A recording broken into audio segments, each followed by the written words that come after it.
شامجید کہتے ہیں میں نے ایک پروگرام میں پہلے بھی 10 مئی کے واقعات کے بعد ایک ذکر کیا تھا کہ میرا ایک دوست ہے مذہبی آدمی ہے، تو اس نے مجھے قرآن پاک کی سورہ نصر 110ویں نمبر پہ سورت ہے، اس سورت کا حوالہ دیتے ہوئے کہا تھا کہ پاکستان کے جتنی لیڈرشپ ہے، فوج ہے، سول ہے، ملٹری ہے، سب کو یہ بات سمجھائیں کہ یہ سبق ہے، ہم نے جو غلطیاں کی تھیں اس کے آگے کیسے نکلنا ہے۔ سورہ نصر کی پہلی آیت یہ ہے کہ اللہ تعالیٰ کی مدد سے تمہیں فتح نصیب ہوگی، اذا جاء نصر اللہ والفتح۔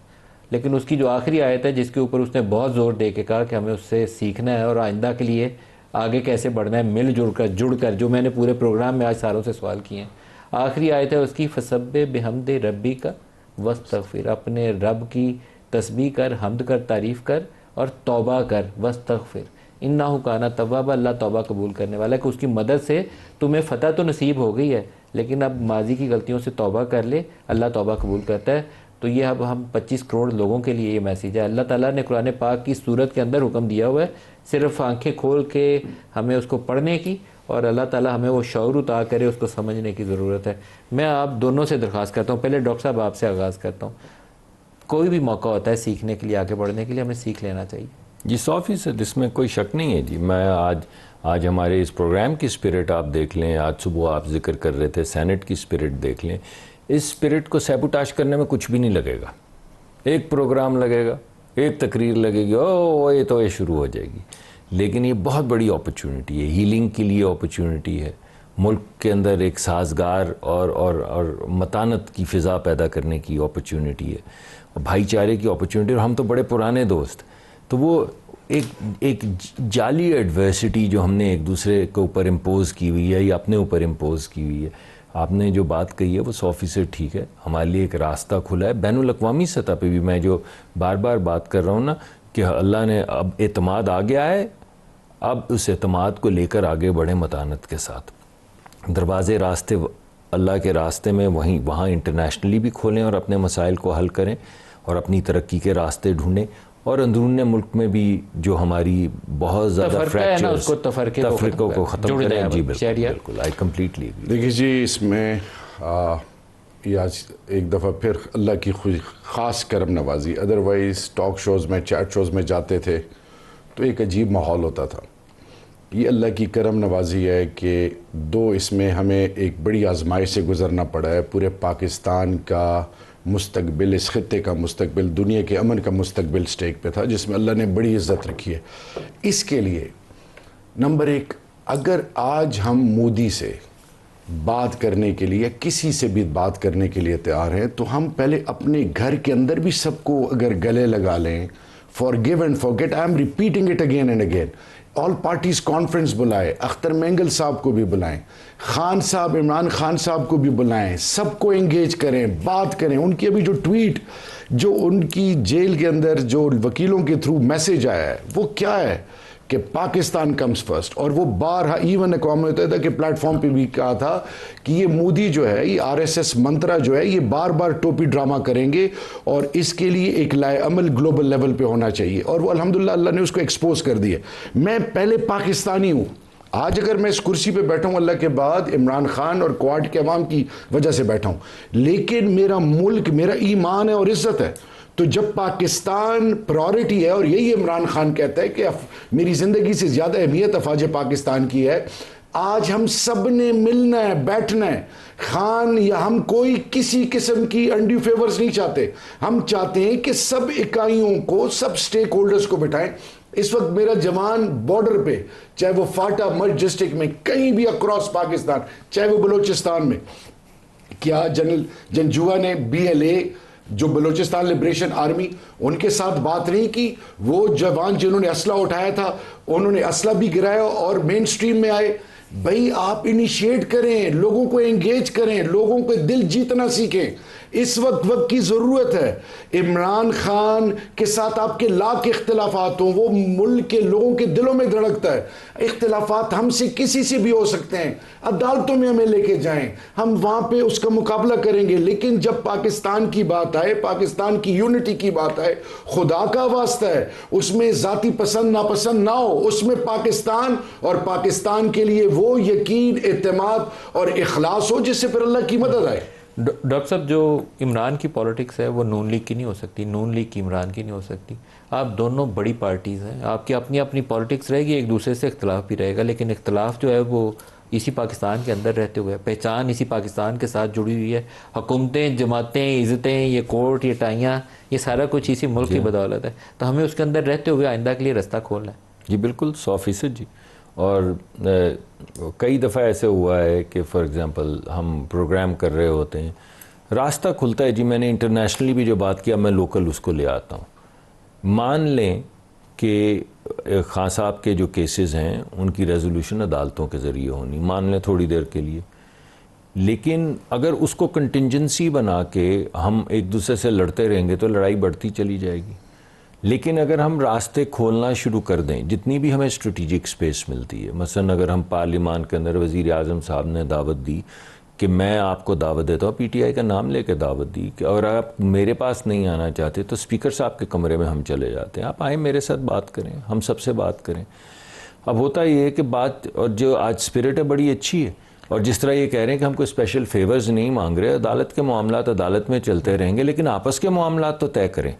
تو ان معاملات میں بہت سی شدت, بہت سی حدت, بہت سی پولرائزیشن, اللہ پولیٹیکل لیڈرز کو وہ ہمت اور وہ بصیرت عطا فرمائے. ایک شہریار جو آپ نے ساری چیز میں جو پولیٹیکل یونٹی اور انٹرنل ہارمنی کا ذکر کیا ہے, میں اس تمام عرصے میں تمام سٹیک ہولڈرز کو ذاتی طور پر بھی ہاتھ جوڑ کے استضاء کرتا رہا ہوں, آن ایئر بھی اور اپنے سوشل میڈیا سے بھی کرتا رہا ہوں کہ اللہ تعالیٰ نے ایک اپرچونٹی دی ہے, اور یہ ایگزٹ جو ہے نا ہمیں لینا چاہیے. ان تمام لوگوں کو جو اپنی ایگوز کو سامنے رکھ کے ہم اٹک گئے ہوئے ہیں, تو ہمیں ایگزٹ لینا چاہیے. آپ کو بھی لینا چاہیے, آپ کے ساتھیوں کو بھی لینا چاہیے, اور جو وہ تمام سٹیک ہولڈرز اور ہیں جو بڑے تگڑے ہیں ان کو بھی ایگزٹ لے لینا چاہیے. یہ موقع ہے جس نے پاکستان کو جوڑا ہے. 10 مئی نے اکٹھے ہو کے پاکستان نے, دعاؤں نے, قوم کی طاقت نے, نعروں نے, اس جوان کے پیچھے آپ کا بھی نعرہ تھا, میرا بھی تھا, ڈاکٹر مصدق کا بھی نعرہ تھا. وہاں کوئی پی ٹی آئی, کوئی پی ایم ایل این نہیں تھی, وہاں سارے پاکستانی تھے کہ اچھا پاکستان کی خاطر آؤ دیکھتے ہیں کون آگے آتا. تو وہ ایگزٹ اب سب کو لے لینا چاہیے. دس از دا رائٹ ٹائم. دیکھیں جی, اس میں تو دوسری کوئی دو رائے ہے ہی نہیں. جب بھی پاکستان ہاکی کھیلتی ہے, گول کوئی بھی کرے تو پوری قوم اس کو سیلیبریٹ کرتی ہے. بدقسمتی سے ہم نے ایک دوسرے کو اون اور ویلیو نہیں کیا. یہ رب کی, میں پھر ریپیٹ کر رہا ہوں کہ کرم نوازی ہے کہ اس قوم میں کوئی ایسی چیز ہے, کیونکہ ایک کلمے سے اور 27 رمضان سے نسبت ہے, اور اللہ کی بڑی کرم نوازی, اللہ نے جو عزت رکھی ہے, اللہ اس کو قائم دائم رکھے, اللہ میری دھرتی ماں کو قائم دائم رکھے. آمین. یہ معجزہ ہے. ہم تو چلے جائیں گے, اللہ پاک اس پاکستان کو ہمیشہ ہماری سلامت آنے والی رکھے, نسلوں کو توانا رکھے اور مضبوط رکھے. آمین آمین. یہ امید ہے. دیکھیں فلسطین میں, غزہ میں لوگ اللہ کے بعد مدد کس سے مانگتے ہیں؟ لغاف کعبہ پکڑ کے اللہ سے مدد کے بعد کس, ان کی نظریں گھومتی ہیں امت کی تو پاکستان پہ رکتی ہیں. میں صرف اتنا کہنا چاہوں گا, ڈفرینسز ہونی چاہیے, لیکن جب ایمان کی اور پاکستان کی حق اور سچ کی بات ہے تو وہاں پہ جڑنا چاہیے. پاکستان اس وقت ایک اللہ کے فضل سے 10 مئی کے بعد ایک وہ پاکستان بن گیا ہے کہ جو میرے بچوں اور جوانوں کے اگر تھوڑے بہت سر جھکے ہوئے تھے, سر اٹھ گئے. الحمدللہ قوم ایک نئی ایک سپرٹ کے ساتھ, ایک نئی اپروچ کے ساتھ جینا شروع کر گئی ہے. ابھی ہم نے صرف یہ ذہن میں رکھنا ہے کہ ابھی دلی دورست, منزل بہت دور ہے. ہم نے ایجوکیشن میں, ہیلتھ میں, ٹیکنالوجی میں, آئی ٹی میں, ہر سیکٹر میں کمپیٹ کرنا ہے. ہم نے اپنی قوم کی نئی نسل کو یہ کنوے کرنا ہے کہ if you want to compete at all levels, always remember economically dependent cannot be politically independent. ہم نے ایک غیرت مند قوم کی طرح اس ملک کو ان قرضوں سے نکالنا ہے. ہم نے باوقار قوم بننا ہے تاکہ دنیا میں ویلیو کرے. اگر آپ دیکھیں معاشی طور پہ آپ سختی میں ہو, آپ کے اپنے منہ پھیر لیتے ہیں. صرف میں یہ کہنا چاہوں کہ بہت بڑی اپرچونٹی ہے. ابھی آپ خود دیکھ رہے ہیں باڈی لینگویجز, عطا طارق کے ساتھ میرے لاکھ ڈفرینسز ہوں, لیکن میں نے ان کو بدلتے ہوئے دیکھا ہے. میں نے بڑے بڑے لوگوں کے چہروں کو, پارلیمنٹ کے اندر میں جاتا رہا ہوں, میں نے لوگوں کے چہروں کو بدلتے ہوئے دیکھا ہے. اور سب سے بڑی بات یہ کہ یہ وقت کی ضرورت ہے. اور میں ندیم ملک بھائی, ابھی میری جب آپ کو میں دیکھتا تھا، کیونکہ میں جب منسٹر تھا میں عید LOC پہ مناتا تھا اپنے فوجی جوانوں کے ساتھ. میں آج بھی یہ میرا ایمان اور یقین ہے، اور آپ پتہ کروا لیں فرام ریلائبل سورسز کتنے خیبر پختونخوا کے جوان، کتنے لوگ بزرگ آف آل ایج گروپ وہ مینٹلی تیار کیا وہ موو بھی کر گئے تھے. یہ کیونکہ پاکستان کی جب بات آتی ہے اور جب ویزاوی ہندوستان کی بات آتی ہے، ایک ایسی ایک قدرتی آپ میں ایک ایسی ایک ایمانی طاقت آتی ہے جس کو آپ ایکسپریس ہی نہیں کر سکتے. اور رہی بات، یہ جنگ صرف فوج کی نہیں ہے جی، یہ پاکستان کی ہر ماں اور ہر بزرگ اور ہر گھر کے اور ہر بچے اور بچی کی. 25 کروڑ وی آر ون. اور شہادت کیا ہے؟ شہادت ہر مسلمان، ہر ایمان رکھنے والی کی زندگی کا مقصد ہے. وہ 2 لوگ جو سگنیچرز کرتے ہوئے جو آپ کو نظر آئیں گے نا، ان کو خاص سلام کریے. میں اس کی وضاحت نہیں کر سکوں گا، لیکن 2 لوگ آپ کو ہماری ایئر فورس کی وردی میں سائن کرتے ہوئے نظر آئیں گے، ان کو خاص سلام کریے. ڈاکٹر مصدق صاحب، یہاں پر انہوں نے لوگوں کے جذبے کی بات کی. یہاں یہ جو نور خان بیس پہ میزائل اٹیک ہوا تو لوگ ڈر کے دھماکے سے بھاگے نہیں ہیں. وہاں نعرہ تکبیر کر کے تو وہ تیار بیٹھے ہوئے تھے کہ بارڈر پاس ہی ہے تو ہم نے جا کے فتح کر لینا ہے. لاہور کی والٹن والی سائڈ پہ 2 ان کے وہ ڈرون آئے ہیں گرے. ہم تو کوریج کرنی تھی، مجبوری جانا ہے وہاں پہ. بھاگو پہنچو جلدی، کیمرہ لے کے دیکھو کیا ہوا. تو وہ لوگ وہاں کو 300-400 بندہ کھڑا ہوا ہوا تھا کہ وہ پکڑ کے اس کو جیسے کو پتانگے اور جائیں گے بارڈر کی طرف اور دوسری طرف جائیں گے ان کی بو کاٹا کریں گے. تو یہ رویہ تو تھا، لیکن ہمیں انٹرنلی ابھی بہت سی چیلنجز ہیں. ان کی فورسز زیادہ دور نہیں ہے بارڈر سے. آپ نے سیز فائر ایگری کی ہے. جو آپ کی واٹر ٹریٹی ہے وہ بنگا کا ورلڈ بینک پریزیڈنٹ کا اسٹیٹمنٹ تو آ گیا، لیکن وہ آپ کو still that issue needs to be resolved. تو چیلنجز ہیں جس کے لیے ابھی آپ کو کام کرنا ہے، اسٹریٹجائز کرنا ہے. کیا اس کے لیے ذہن میں ایک تبلیغ ہے؟ دیکھیے ہمارے 3 مجھے لگتا ہے کہ اسٹریٹجک آبجیکٹیوز ہیں. ایک تو پورا ہو گیا شارٹسٹ ٹرم میں کہ اللہ نے نصرت یا کامیابی بھی دی، اور اس کے علاوہ اس کے بعد سیز فائر بھی ہو گیا.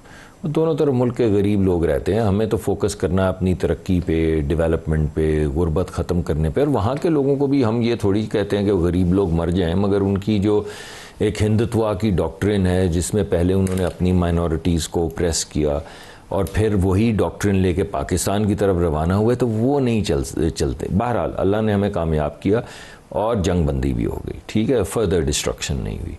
ہمارے میڈیم ٹرم اسٹریٹجی جو ہے وہ پانی سے ریلیٹڈ ہے، کیونکہ پانی کا نہیں ہے یہ معاملہ پوری سویلائزیشن کا ہے. پانی کو میں ہمیشہ یہ کہتا ہوں کہ پانی کیا اوریجن ہے، پانی کا دریا ہے، پانی کیا بیسن ہے، یا پانی ایک سویلائزیشن ہے جسے آپ انڈس ویلی سویلائزیشن کہتے ہیں. تو جب کوئی پانی پہ حملہ کرتا ہے تو وہ پوری سویلائزیشن پہ حملہ کرتا ہے. تو ہماری میڈیم ٹرم جو اسٹریٹجی ہونی چاہیے، آبجیکٹیو جو ہونا چاہیے، وہ یہ ہے کہ ہم پانی کی جو ٹریٹی کو انہوں نے ڈالنے کی کوشش کی، اگرچہ اس کی گنجائش ہی نہیں ہے. آپ کبھی پانی پہ پروگرام کریں گے تو میں آپ کو بتاؤں گا. ورلڈ بینک کے پریزیڈنٹ نے خود کہہ دیا، وہ جو بنگا کا اسٹیٹمنٹ ہے اس میں خود کہہ دیا کہ یہ یونیلیٹرل، اس کی کوئی سسپینشن ہے ہی نہیں، گنجائش. جو چیز ہو ہی نہیں سکتی اس کو ہم کیا ریکگنائز کریں. لیکن بہرحال ٹیبل پہ بیٹھ کے اس کو سیٹل کر کے اس کو آگے لانگ ٹرم میں بڑھنا ہمارے لیے ضروری ہے. یہ اللہ نے یہ اس پوری ڈسکشن میں وہ راستہ کھولا ہے.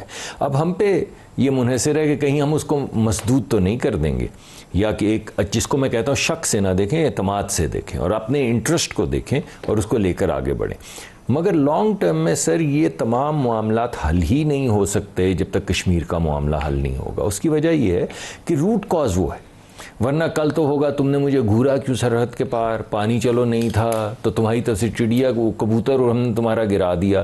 تو اس وجہ سے جو روٹ کاز ہے وہ کشمیری ہے. کشمیر بھی نہیں، کشمیری ہیں جن کا استحصال کیا جا رہا ہے، جنہیں حق خود ارادیت دیا گیا ہے. لیکن وہ انگریزی میں وہ کہتے ہیں نا کہ ایڈورسٹی میں بھی اپرچونٹی ہوتی ہے، تو آپ کو اس کے اوپر کیپٹلائز کرتے ہوئے اپنے راستے. اور مجھے لگتا ہے کہ اس وقت بہت زیادہ گنگو ہو کے اس اپرچونٹی کو اوپر نہ اپنی پہ حملہ کریں. اس وقت بڑے اعتماد کے ساتھ، سکون کے ساتھ اور طاقت کے ساتھ جا کے اس دونوں چیزوں کو، تینوں چیزوں کو نیگوشیٹ کریں. بالکل صحیح.